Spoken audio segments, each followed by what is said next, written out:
The calendar says Sunday, but you feel like it's Christmas Eve. The nerves are tightening. The email arrived yesterday. The family's coming next Saturday. The grandchildren are staying overnight. Suddenly you are rushing through the house, dusting surfaces, hiding the pile of utility bills you haven't sorted yet. You're polishing the silverware that hasn't been used since last Thanksgiving.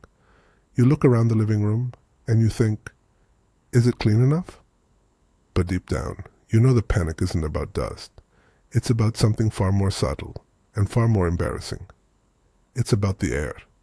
It's the silent worry every person over 60 has when the young ones visit. Does my house smell old? This is not a silly worry. This is about dignity. When the family arrives, they don't just look at the chipped paint or the few cobwebs you missed. They use all their senses. And if they smell a certain heavy, stale odor, the one they often associate with assisted living or a cluttered, neglected life, it sends a signal. That signal is loss of control. And that feeling of losing control, of being judged and pitied in your own sanctuary, is one of the most frightening things about aging. It ties directly into every major fear we face after 60. The fear of falling, the fear of running out of money, and the ultimate fear of losing our independence. My friend, we are not going to let a simple, natural biological change rob you of your confidence. Before we talk about the big things, protecting your health, securing your money, and managing loneliness after losing a spouse, we must ensure your home feels like your castle, a place of peace and pride. Because a peaceful home is the foundation of all good health and good decisions. The perceived old people smell has a scientific name. But let's skip the jargon. It's caused primarily by the breakdown of lipids and fatty acids on the skin, a naturally occurring process that affects everyone, but becomes more noticeable as our body composition changes. Most people try to solve this by spraying air fresheners. They buy flowery room deodorizers, and they always fail. Why? Because you aren't masking the odor. You are layering a strong scent on the top cistern of the odor. It makes the air thick and cloying. The smart, sensitive noses of your grandchildren can instantly detect the cover-up. It makes the problem worse. They look at the oversprayed home and think, Grandma is trying too hard. The trick to stopping the smell is never the spray bottle. It is the simple, surgical removal of the source. The most common source of that heavy, aging odor in a senior's home is not the air or even the garbage can. It is the textiles. It is your blankets, your sheets, the cushions on your favorite armchair, and the rugs in the bathroom. They absorb the compounds over time, and regular detergent washing doesn't fully remove them. Here is the one simple trick. The thing you can do today, a week before the family arrives, that makes a measurable difference in the very air your family breathes. You need to oxygenate your fabrics. The most effective, cheapest way to do this is with good old baking soda and white distilled vinegar. Take all your sheets, all your pillowcases, and particularly the bath mats and any decorative throw blankets that are machine washable. Wash them on the hottest setting they can handle. But instead of just using detergent, add a full cup of baking soda directly to the wash drum with the laundry, and put a half cup of white vinegar into the liquid softener dispenser. The combination of baking soda, a natural deodorizer, and vinegar, an acid that cuts through fatty residues, works deep into the fibers, dissolving the compounds that laundry soap alone misses. This process literally strips away the lingering, stale air trapped in your linens. Dry them outside if you can, letting the sun and fresh air work their magic. Sun is one of the most powerful and cheapest disinfectants we have. And here is the second part of the trick, the one people always forget. Attack the hidden reservoirs of odor. Go immediately to your bathroom. Look at the plastic shower liner or the cloth shower curtain. It lives in humidity, it collects soap scum, and it often harbors mildew and the same absorbed body oils as your linens. If the curtain is machine washable, run it through the same vinegar and baking soda cycle you used for the linens. If it is a cheap plastic liner, toss it. They cost less than $20. Replace it. do the same for your fabric bath mats.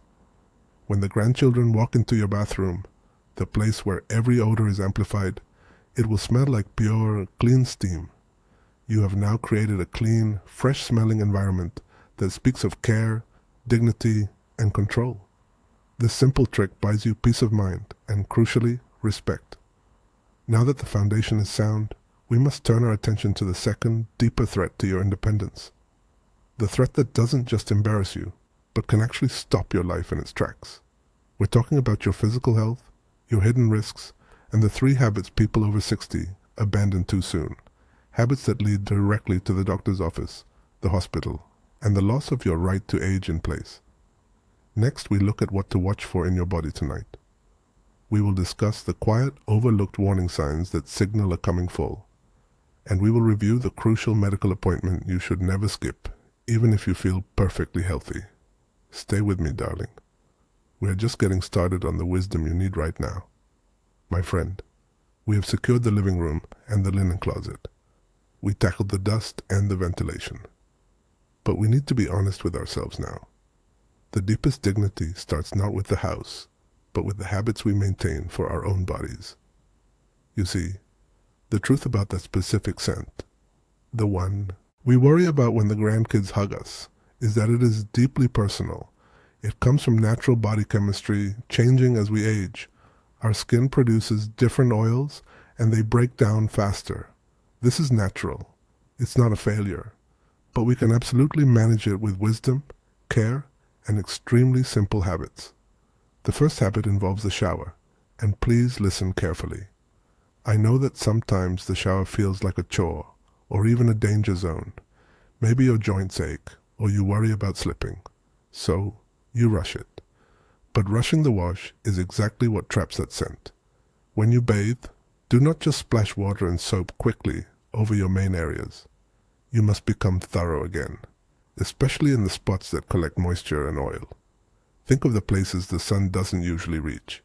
Use a mild, unscented soap.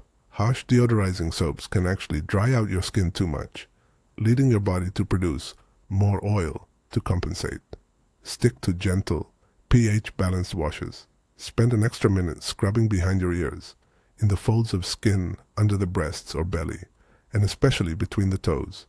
These are the hot zones where bacteria and natural oils collect and quickly sour. The second part of the washing ritual is even more important than the scrubbing: drying. Many seniors skip the drying routine because it's tedious or difficult to reach, but dampness breeds yeast and odor. After your shower, take your time. If you use a washcloth to reach your back and feet, make sure that washcloth is fresh and clean every single day. Dry your body completely, especially if you have deep creases. This simple act stops the breakdown process that creates the embarrassing scent. It protects your dignity and prevents common skin issues like rashes and athlete's foot, which can also be a source of odor. We have handled the outside. Now let's look at the inside. What goes in determines what comes out. And I don't mean just waste, I mean scent. The single biggest ally you have in fighting the changing body chemistry is water. I know, you're sick of hearing it, but water is your internal cleaning crew. As we age, our sensation of thirst diminishes, and many of us restrict water intake because we don't want to make so many trips to the bathroom, especially at night. But dehydration is slow poison for independence. It thickens your blood, dulls your mind, and most importantly for this topic, it concentrates toxins and odors. Start drinking water the moment you wake up. Keep a small glass by the kitchen sink as a constant reminder. You don't need gallons, but you do need steady sips throughout the day, stopping maybe 2 hours before bedtime. This flushes the old oils out. It helps your skin feel fresher from the inside. Now let's talk about food. This is often the quiet source of shame. If your diet relies heavily on processed foods, fried items, or very strong spices, and sulfur-rich vegetables, like excessive broccoli or garlic, those volatile compounds are released through your breath and your skin pores. This is not a call for dieting. This is a call for balance. Make sure that for every heavy, processed meal, you're eating some clean, vibrant food. fresh berries, a simple piece of baked fish, or a leafy salad. Look into incorporating some friendly herbs into your daily routine, like parsley or mint. They are gentle internal deodorizers. They counteract the heavier smells of things like red meat or medications. The goal here is internal peace and lightness.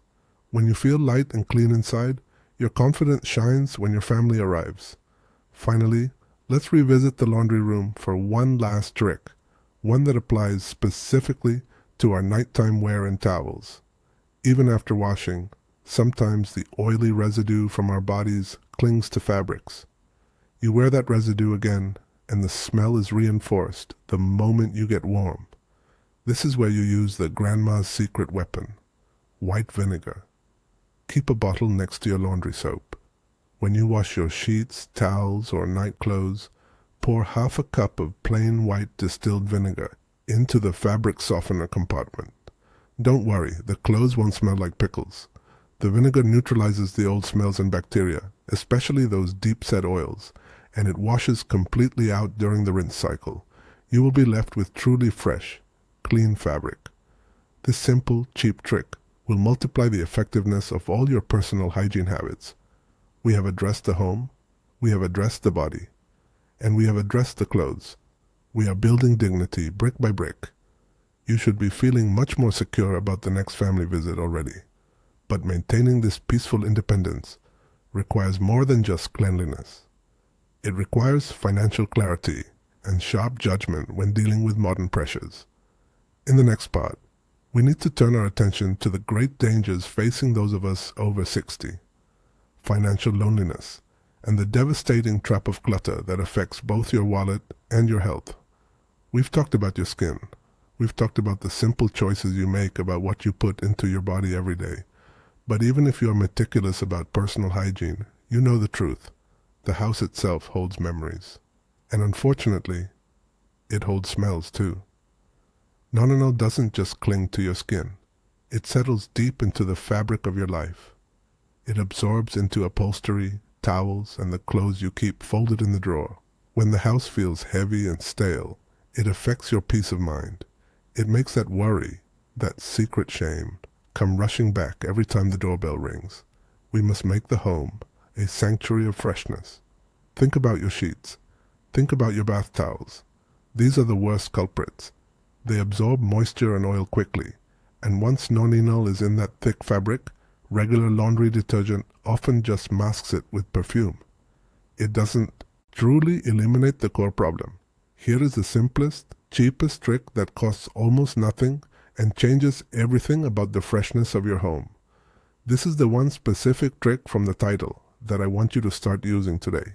It's what my grandmother taught me when she ran a beautiful, peaceful house on a tight budget. When you wash your sheets, your towels, and especially those flannel pajamas you love, you're going to use something you already have in the pantry. Distilled white vinegar. Add 1 cup of distilled white vinegar to the rinse cycle of your washing machine. Not the wash cycle, but the rinse cycle. Vinegar is a natural sanitizer and odor neutralizer.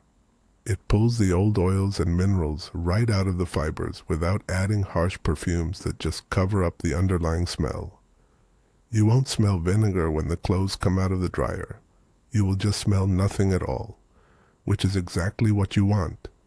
If you're washing something particularly thick and heavy, like your favorite worn-out sweater, or the throw blanket you keep on the sofa, put a half cup of baking soda directly into the drum before you start the load. Baking soda neutralizes acidity and pulls odors out of heavy fabrics that have been sitting for a long time.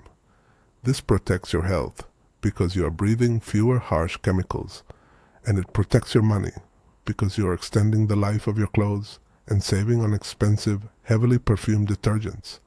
Keeping maintenance cheap and simple is vital to protecting your independence. Now let's talk about those quiet places. Your drawers, your closets. We seniors tend to keep clothes for a long time. We have sentimental items and clothes we save just in case. They sit undisturbed for months.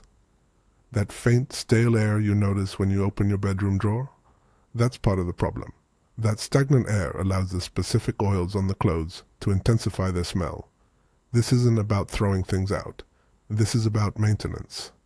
Take an old sock or a small cloth pouch. Fill it loosely with regular rice. Rice absorbs dampness. Dampness is where smells breed. Then, if you like, add a drop or two of lavender or cedar oil to the rice. Tuck this sock deep in the back of your linen closet, or slide one into the bottom of each dresser drawer. This small, cheap habit constantly absorbs the moisture and keeps the air inside those closed spaces lighter. The biggest home challenge, however, is the living room. You may have a favorite chair where you read or watch the news every evening. Now transfers directly onto upholstery, especially fabric that isn't leather. These large pieces of furniture act like massive sponges in your home. When the grandchildren are due to arrive, you need a quick refresh. Vacuum all your soft furniture, the sofa, the armchairs, and the rugs. Then lightly mist the fabric. You can buy expensive upholstery sprays, but I suggest doing this. Instead, fill a spray bottle with water and add a tablespoon of baking soda, stirring until it dissolves completely. Lightly mist the fabric. It pulls the stale air out without soaking the furniture. If you want the furniture to dry faster, add a tiny splash of rubbing alcohol to the water mixture. The alcohol helps the water evaporate quickly, carrying the smell away without leaving any residue. And finally, the air itself. We worry about falls. We worry about bills. So we keep the windows shut tight to keep the heat or the AC in. But stale air is heavy air. When you are living alone, it is easy to forget about air circulation. Even for 15 minutes a day, open a window in the bathroom and one in the kitchen. Create a cross draft, just long enough to cycle the heavy air out. This small ritual costs zero money and dramatically changes the feel of your home. It keeps the air moving and reduces the moisture that feeds the smell cycle, and it reduces mold spores, a hidden danger to your breathing, especially if you deal with COPD or chronic congestion. These simple steps secure your home environment. They stop the worry before the car pulls up the driveway. They ensure that when your family walks in, they smell peace, calm, and simple cleanliness, not worry. But there is one final, crucial area we haven't touched.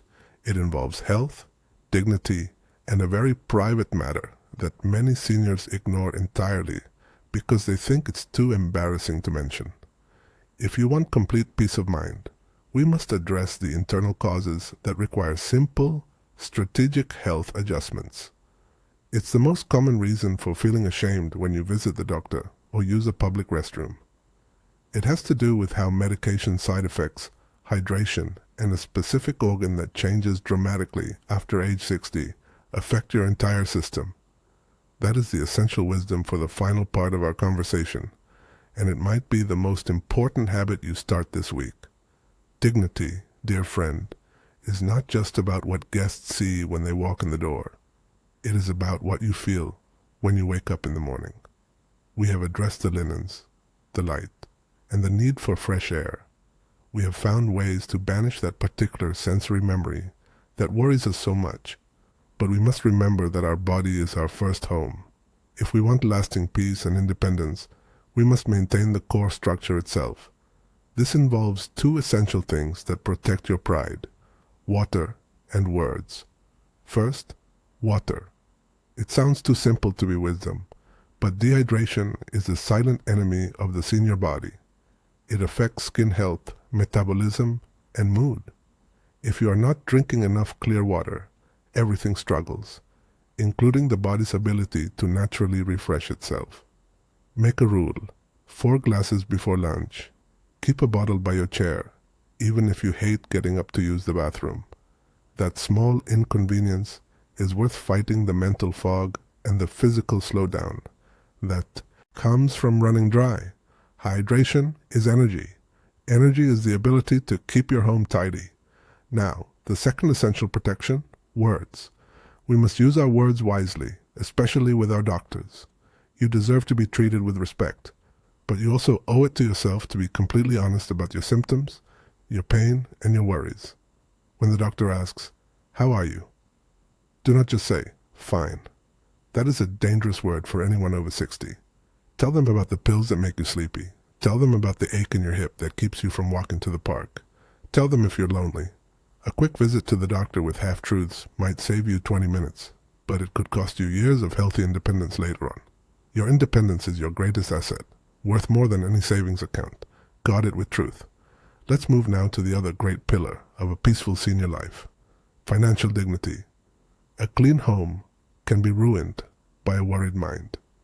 And most often, that worry revolves around money. We are at an age where impulsive spending is a severe threat. We might see a gadget, a new mattress, or a service advertised aggressively on television, promising to fix some problem instantly. The wisdom of age tells us most instant fixes are expensive traps. When you feel the urge to buy something big, a new car, an expensive repair, or an annuity you don't fully understand, wait 7 days. Do not click. Do not sign. Do not call back until 1 full week has passed. Use that week to ask yourself 3 questions. 1. Does this purchase increase my daily safety, or does it just decrease my boredom for a few days? 2. If I use this money now, how many days or weeks does it take to replace it with my pension or fixed income? 3.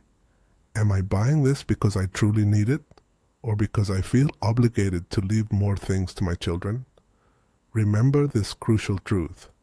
The greatest inheritance you can leave your family is a debt-free, secure life for yourself. If you can live comfortably and independently until your last day, you have given them the greatest gift of all, peace of mind about your future. You have given them time, not worry. Financial dignity is knowing that your basic bills are covered every month without stress. It is knowing you have a small reserve for emergencies. It is not about chasing aggressive returns or trying to recoup losses from decades ago. It is about locking in certainty now. When you secure your home and secure your budget, your mind calms down. And when the mind is calm, we can face the final, deepest challenge of this time of life: loneliness and the changing rhythm of family. We started this journey worrying about what the grandchildren might think when they visit. We made the home a welcoming place. But what happens when they leave? The silence returns. The quiet house can feel vast and intimidating. This is the moment when we must exercise our emotional wisdom. Isolation is a greater threat to a senior's life than high cholesterol or a leaky roof. Make commitments that force you out of the house, even when you don't feel like it. Commit to the church bake sale. Commit to the weekly card game. Commit to calling one friend you haven't spoken to in 6 months. Your clean, peaceful home is meant to be a refuge, not a fortress. Use the energy you now have, because you are drinking your water and your mind is clear, to extend yourself outward. Don't wait for others to invite you. Be the inviter. A secure home, a stable budget, and an active social calendar are the 3 greatest defenses against the sadness of aging. They ensure that your dignity remains intact, no matter how old you get. You are secure in your home. Your spirit is calm. But there is one final silent warning that threatens every senior's independence, far more than a little clutter or a passing smell. It is a danger that is often unseen until it is too late. We need to talk about the simple, everyday hazards hidden right under your nose that cause the most heartbreak. This wisdom is too important to skip.